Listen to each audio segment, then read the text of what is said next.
बिस्मिल्लाहिर्रहमानिर्रहीम। अस्सलाम वालेकुम। Welcome to my channel Mama's made.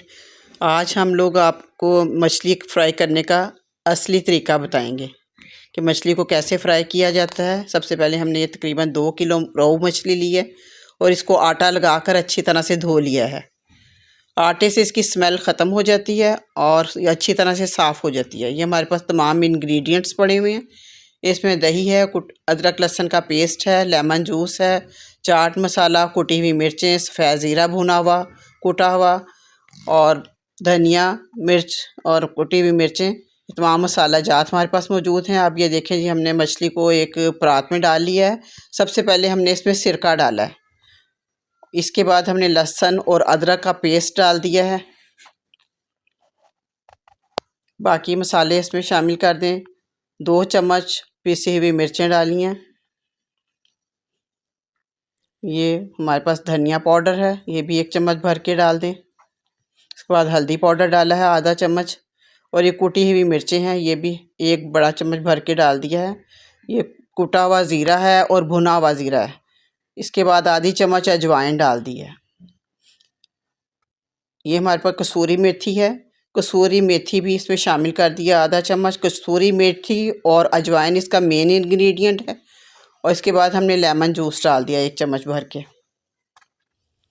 कसूरी मेथी और अजवाइन से मछली का जायका बहुत ही अच्छा आता है। और इसके बाद हमने एंड पे 1 चम्मच चाट मसाला भी शामिल कर दिया है और आधी प्याली हमने इसमें दही शामिल कर दिया।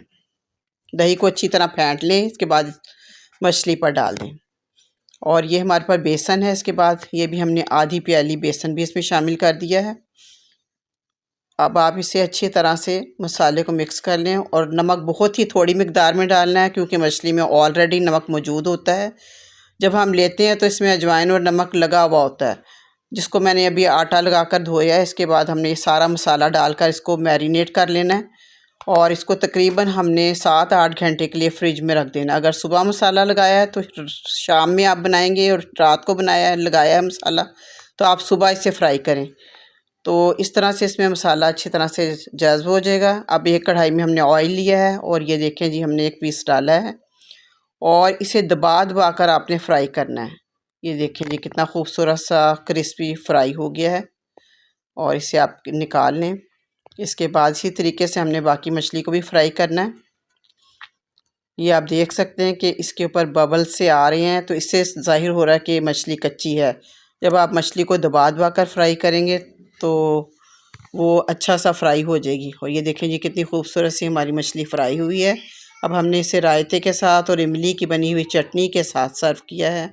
बहुत ही मज़ेदार क्रिस्पी मछली तैयार है। सर्दियों का मौसम हो और फ्राई की हुई फ़िश हो तो मज़ा दुबाला हो जाता है। इसके बहुत से फ़ायदे हैं और ये आप ज़रूर अपनी खुराक में शामिल करें।